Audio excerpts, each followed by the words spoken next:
ঢাকায় বাড়ছে তাপমাত্রা, কমছে গাছপালা ও জলাশয়। একসময়ের সবুজের আচ্ছাদনে মোড়ানো ঢাকা ক্রমেই যেন হারিয়ে ফেলছে তার রূপ আর সৌন্দর্য। বৈশ্বিক উষ্ণায়নের প্রভাবে অনেক জায়গাতেই গরম বাড়ছে, কিন্তু ঢাকার ক্ষেত্রে বৈশ্বিক উষ্ণায়নই একমাত্র কারণ নয় যে কারণে ঢাকার মতো শহরে গরম বা তাপ প্রবাহ এত অসহনীয়। তা নিয়ে বিস্তারিত থাকছে আজকের প্রতিবেদনে। ঢাকায় থাকি .com-এর আজকের ভিডিওতে আপনাকে স্বাগত জানাই। শীত, গ্রীষ্ম কিংবা বর্ষা, কোনো ঋতুতেই যেন ঢাকা নিরাপদ বা আরামদায়ক নয়। কিছুদিন আগে বায়ু দূষণের টানা অনেক দিনের জন্য সারা বিশ্বে প্রথম স্থানে ছিল ঢাকা। ভূগর্ভস্থ পানির স্তর নিচে নামতে নামতে প্রায় 300 ফিটের নিচে নেমে গেছে। এটিও সম্ভবত একটি রেকর্ড। বর্ষায় এক পশলা বৃষ্টি হলেই সারা শহর পানিতে সয়লাব হয়ে যায় বা জলাবদ্ধতা দেখা দেয়। যানজট, শব্দদূষণ, পানি দূষণ, কিসে নাকাল নয় ঢাকাবাসী। এই তালিকায় নতুন যোগ হয়েছে তাপপ্রবাহ। ঢাকার বর্তমান তাপপ্রবাহ পরিস্থিতি দীর্ঘদিনের পরিবেশ ধ্বংসের একটি ফলাফল। পরিবেশ, আবহাওয়া ও জলবায়ু অনুযায়ী ঢাকা কতটা বসবাস উপযোগী সেটি এখন মূল আলোচনা। বিগত কয়েক বছরে সবচেয়ে বায়ু দূষণের নগর হিসেবে রেকর্ড করেছে ঢাকা। এখন রেকর্ড তাপমাত্রা যেন নতুন করে ভাবিয়ে তুলছে সবাইকে।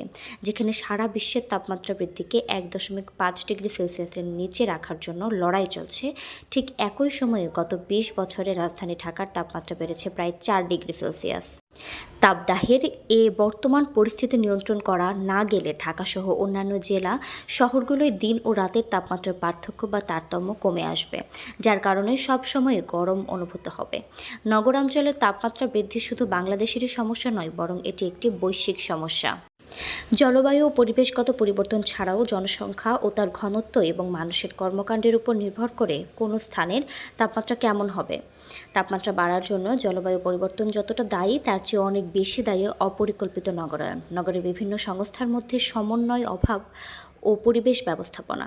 প্রধানত বৈশ্বিক, আঞ্চলিক ও স্থানীয় এই 3 কারণে ঢাকা শহরের তাপমাত্রা বাড়ছে। পার্ক উন্নয়ন, অবকাঠামো নির্মাণ সহ নানা উন্নয়নের নামে ঢাকা শহরের বহু গাছ কেটে ফেলা হয়েছে। সরকারের পাশাপাশি বেসরকারি উদ্যোগেও ঢাকা শহরে প্রচুর গাছ কাটা পড়েছে। অথচ রাজধানী শহরসহ সারা দেশে যে তীব্র থেকে অতি তীব্র তাপপ্রবাহ বয়ে যাচ্ছে, ছায়া দেওয়ার মাধ্যমে তা থেকে সুরক্ষার গুরুত্বপূর্ণ ভূমিকা পালন করে এই গাছ।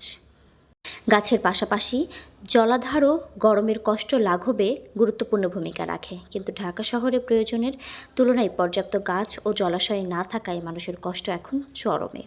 বিশেষজ্ঞরা বলছেন, মানুষ তাপমাত্রা নিয়ন্ত্রণ করতে পারে না, কিন্তু গাছপালা ও জলাশয় রক্ষা করার মাধ্যমে স্বস্তিতে থাকতে পারে।